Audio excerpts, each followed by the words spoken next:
Hello and welcome to the 1 o'clock news. The headlines this lunchtime. A 41-year-old man is arrested in Dublin in connection with the murder of Elaine O'Hara. HIQA hygiene report warns of risks in Nina, the Mater, St Vincent's and Tala hospitals. America avoids a debt default as US government agrees a temporary deal on its federal budget.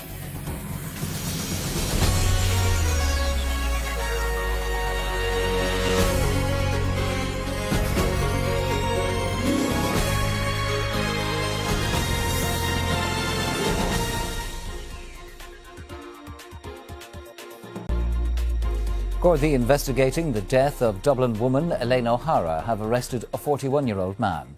The man was arrested at a house in Foxrock this morning and was taken to Blackrock Garda station for questioning. Elaine O'Hara's remains were discovered in the Dublin mountains last month, over a year after she had gone missing. Detectives here at Blackrock Garda station have been investigating the murder of Elaine O'Hara for the past month.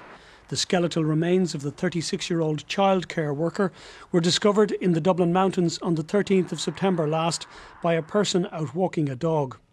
The highly respected and popular childcare worker had been missing for over a year, and the discovery of personal items at the scene and at a reservoir in Roundwood in County Wicklow led Gardaí to believe she had suffered a violent death. This morning, a 41-year-old man was arrested at his home in Foxrock in South County Dublin.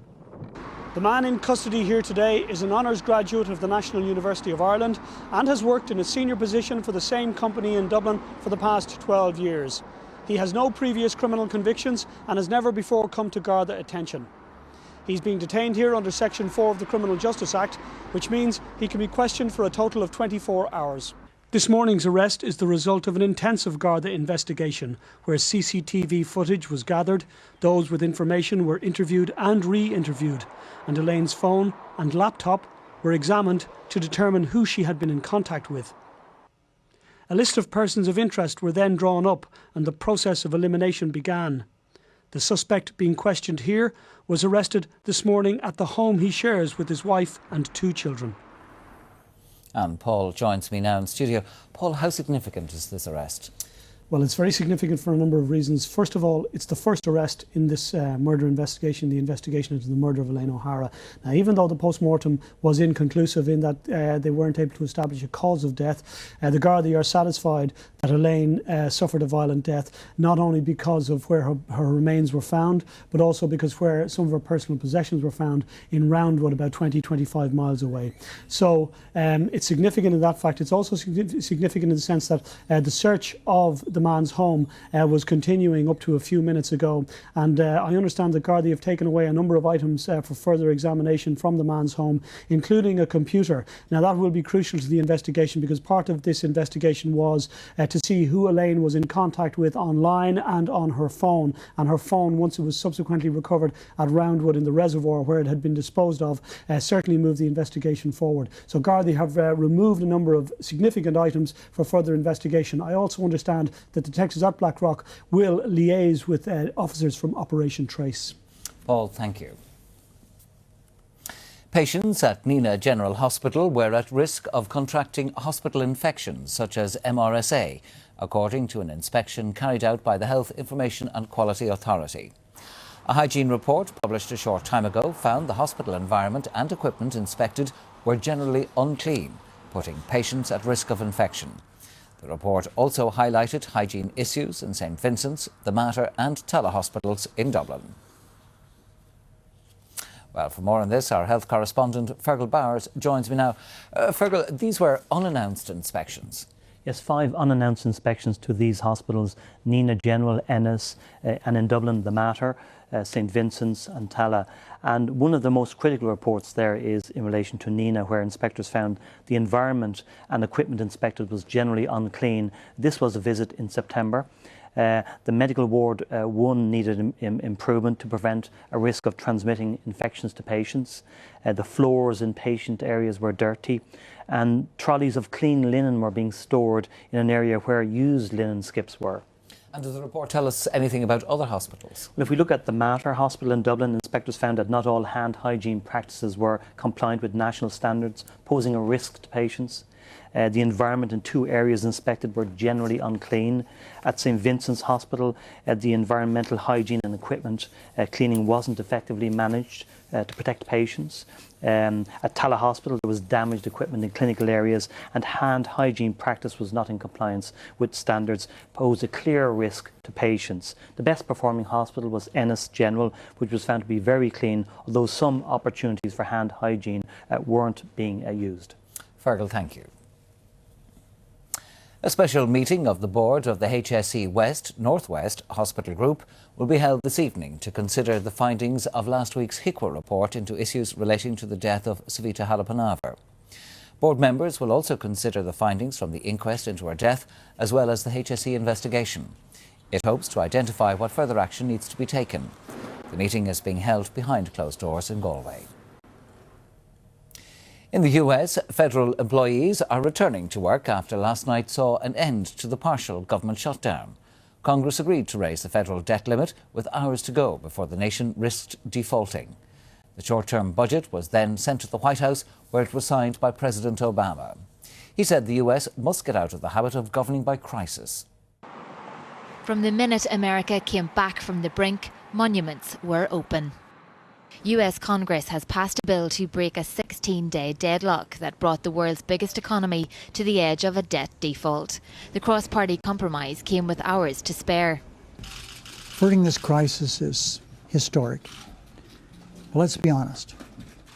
This was pain inflicted on our nation for no good reason, and we cannot make the same mistake again. The deal won by 81 votes to 18, despite some strong objections. This is a terrible deal. This deal embodies everything about the Washington establishment that frustrates the American people. This deal kicks the can down the road.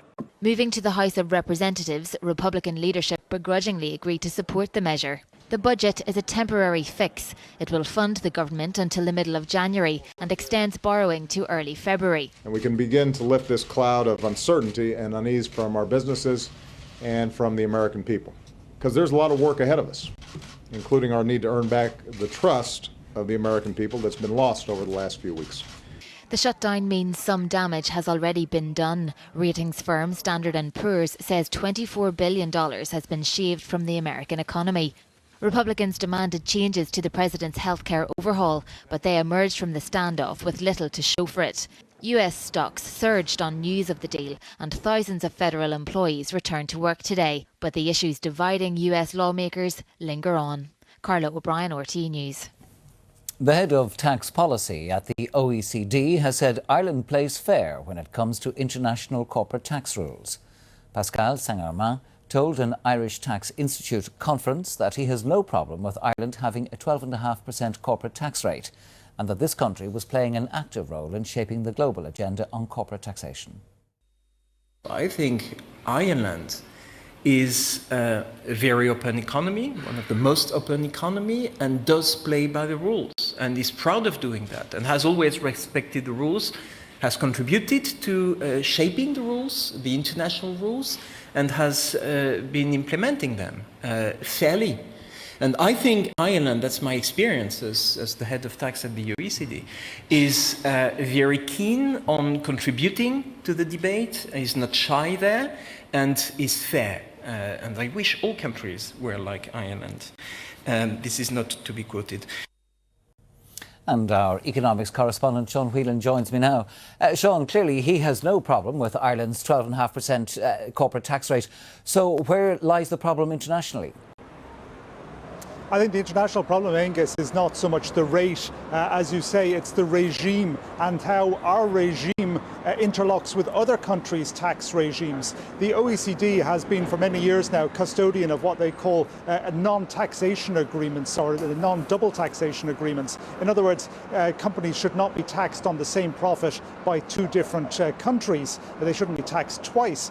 So they've set up these treaties so that companies only pay tax once. Well, what's been happening over the past 15 years or so is that companies have been finding ways around that, exploiting the various linkages between different tax regimes around the world in order to avoid paying tax anywhere. So we now have double non-taxation, as they call it. And what they want to see is a better coordination of tax regimes around the world to make sure that companies do indeed pay their tax at least once somewhere on the planet.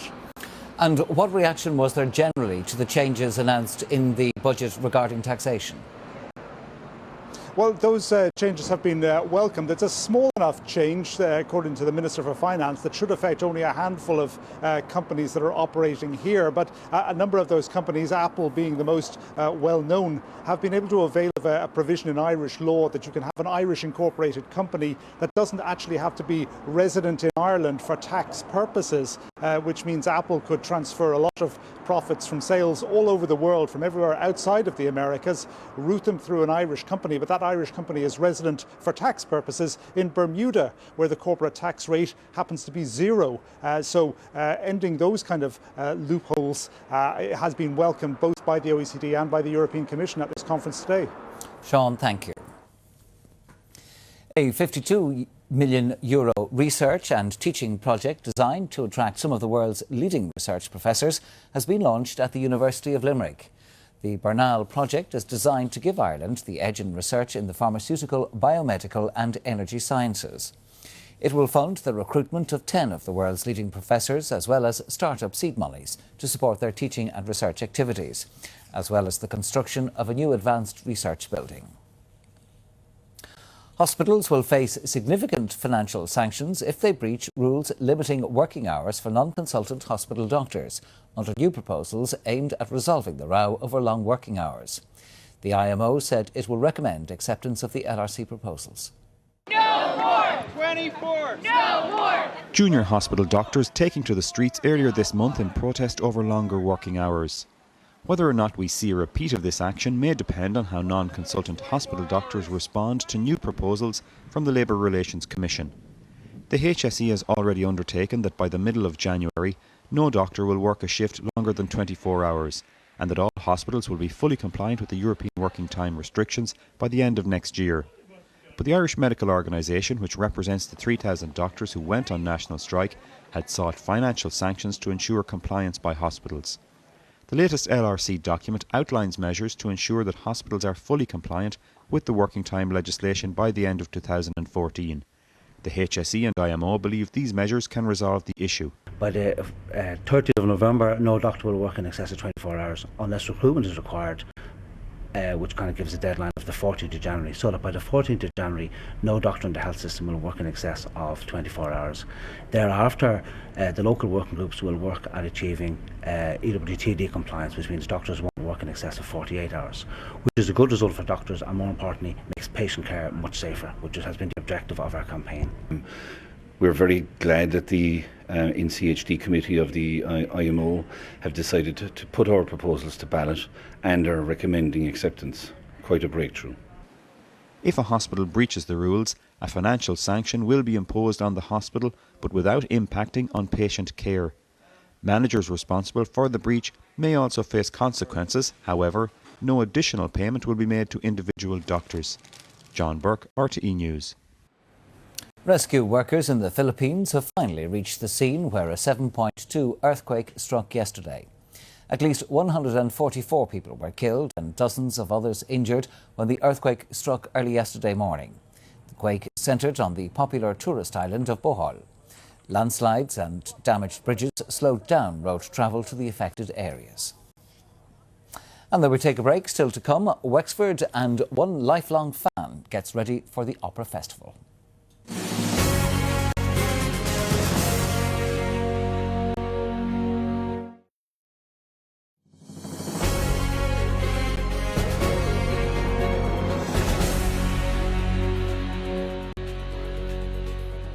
Welcome back. The Minister for the Environment has published the Local Government Bill 2013, which Phil Hogan says is the most radical reform of the sector in more than a century. Under the bill, the number of councillors is to be reduced by more than 40%. 80 town councils are to be abolished. Well, our political correspondent Martina Fitzgerald joins me now. Martina, this is a serious reduction in the number of councillors. It's That's right, it's quite dramatic. The number of councillors will be reduced from just over 1,600 to 950. And as you said there, 80 town councils are going under this bill. Now, it's not quite yet clear the cost of this to local authorities in terms of gratuities. Now, also into the future, what happens? Well, you will have councillors elected to county councils, and they will also represent at county council level municipal districts. However, the body today which represents those town councils, they're not happy at all. They've expressed disappointment, and they're now seeking, they say, legal advice on the issue. As you know, we only got the documentation there within the last hour. We will be having our legal team to go through it and scrutinise it. And if we see that there is a legal challenge that can be made, we certainly will make that in the very near future. And Martina, what about the issue of additional powers for the remaining councils? That's right. Councillors in the future will be, for instance, able to veto the appointment of a new chief executive of the council, and that post is the county manager at present. Now, the minister also said that they would have other hours, 20 additional reserve functions, and he outlined some of them here today. Well, there will be additional reserve functions for councillors where they will be making the decision rather than management in the areas of the local economic development, local community development, and the service plans that they must adopt for each of the services that will be delivered at local level. Martina, thank you. The Health Minister, James Riley, said that most of those who had a discretionary medical card taken away by the HSE had incomes well in excess of the threshold for medical card entitlement. Health and Children, Dr Riley said that around half of those who had a discretionary card removed from them following a full assessment by the HSE were earning over 200% above the eligible income level for a medical card. He said inconsistencies in medical card assessment had been addressed. With the variation that was taking place around the country, there are people who were in the same set of circumstances getting a discretionary medical card in one part of the country and not getting it in another. And indeed, there were sometimes people who were worse off than people who were getting medical cards on a discretionary basis because of the variation in the practice. Ireland has strongly opposed a plan from the European Commission on mackerel fishing, which aims to end a row between the EU, Iceland and the Faroe Islands in the North East Atlantic. At a meeting of Fisheries Ministers in Luxembourg today, the Minister for Agriculture, Food and the Marine, Simon Coveney, said the current plan was not acceptable to Ireland. He argued that giving Iceland and the Faroe Islands a larger quota than Ireland, believed to be around 12% each, was neither fair nor justifiable. The UK is to allow Chinese companies take a stake in British nuclear power plants. Chancellor George Osborne made the announcement during a trade visit to China. The arrangement could lead to the country taking a future majority stake in the development of next-generation British nuclear power.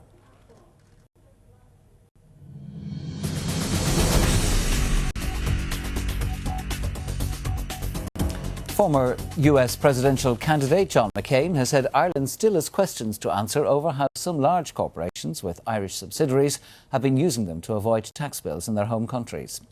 Senator McCain was responding to a Budget Day announcement that the Department of Finance will move to close a loophole used by technology company Apple to shelter billions of euros in profit from tax here.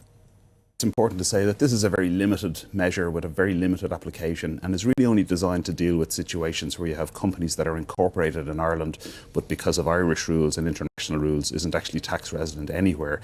So in that sense it's designed to deal with that particular circumstance, and the vast majority of companies that are already in Ireland will be unaffected by this, and it equally won't impact on Ireland's ability to attract foreign direct investment. Online auction site eBay is warning that Christmas sales in the US will fall short of expectations. eBay said growth in online commerce in its home market was rapidly decelerating. Latest figures show the rate of growth in online spending by consumers in the US fell from an annualized rate of 16% between March and June to 13% over the summer. eBay said it too had seen a significant slowdown in the rate of growth it was seeing over a relatively short period of time. Well, for more on this, I'm joined now by Mark Murnane, Head of Trading with Shelburne Markets. Mark, was this announcement a surprise? It certainly was. I think the forecast for the next quarter, which is traditionally eBay's strongest quarter, and a quarter that they can, as account of the Christmas and the holiday season, pick up on any slow or lag in their numbers for previous quarters. It's certainly taken the market by surprise, and I think they've said that they've been struggling for 8 to 10 weeks already with a slowdown in e-commerce and business going through the biggest online marketplace. And that's certainly taken investors by surprise. And do they know what's behind it?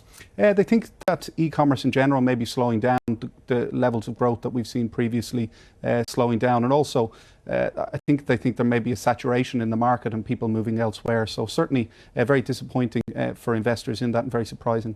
So does this signal possible difficulties for other online retailers? It could. I think certainly companies such as Amazon, their numbers will be very closely watched, and any announcement that they have will certainly be very closely watched for any slowdown. Now, another big employer, IBM, had their results. What do they tell us? Again, a disappointing set of numbers from IBM. Their revenue fell for the 6th quarter in a row. I think it is worth noting that IBM have been trying to change the focus of the company away from the larger hardware-based business to cloud computing and servicing. They haven't been able to monetize that as of yet, but certainly signs are that from the market that they are going in the right direction, but they certainly need to start making money from it and stop the slide in revenue.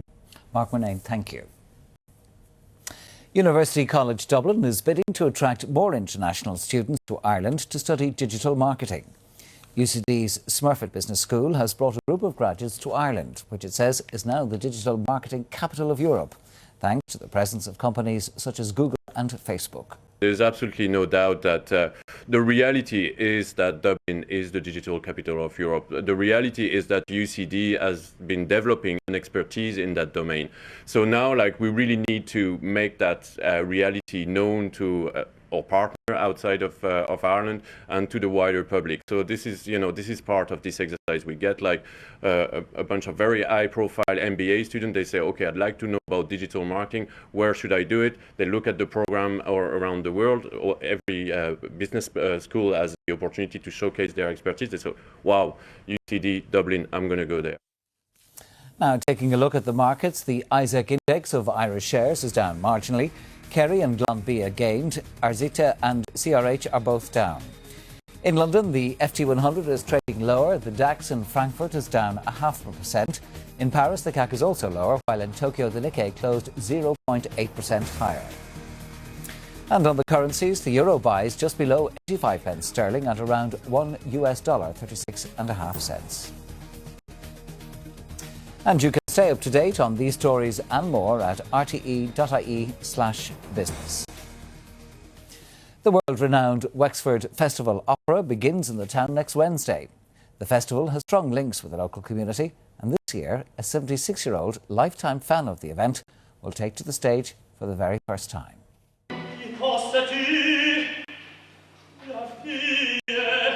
Wexford Festival Opera has been running since 1951, and back then young Mary Ford was in the audience. I used to queue up after school in the street outside here in High Street, and the atmosphere in the queue, and there was no need for me to queue. I queued so I'd get the best seat in the house. Mary, herself a singer, attended most of the festivals as an audience member over the past 60 years, but this year she answered a casting call for extras and will take to the stage. It's all part of the festival's policy of including local people in all aspects of the event. It was founded by and in the local community itself back in 1951 when a group of enthusiasts from the town decided to set up an opera festival. And without a doubt, if it wasn't for the community, the festival simply would not have survived for 62 years. I was excited to be in the new theatre because I sang in the old theatre a couple of times. And when I was at school, I did plays in the old theatre. And it was very exciting for me to be in the new theatre, and particularly exciting because I was very silly. I was actually asked when I was 18 to go into the chorus, and I was going out with my husband at the time, and I thought, no, I'm not going to bother going into a chorus, and I didn't. And here I am, it's come full circle. This year's festival will be officially opened by writer Owen Colfer, and opening night will be marked by a fireworks display here on the quays. Sinead Crowley, RTE News, Wexford Town. It's never too late. And the main news again this lunchtime, Gardaí investigating the death of Dublin woman Elaine O'Hara have arrested a 41-year-old man. The married father of two was arrested at a house in Foxrock this morning. Elaine O'Hara's remains were discovered in the Dublin Mountains last month, over a year after she had gone missing. And that's Thursday's 1 o'clock news. I'll be back with news headlines at 3 o'clock on RTE News Now. Until then, from me and all the team, good afternoon.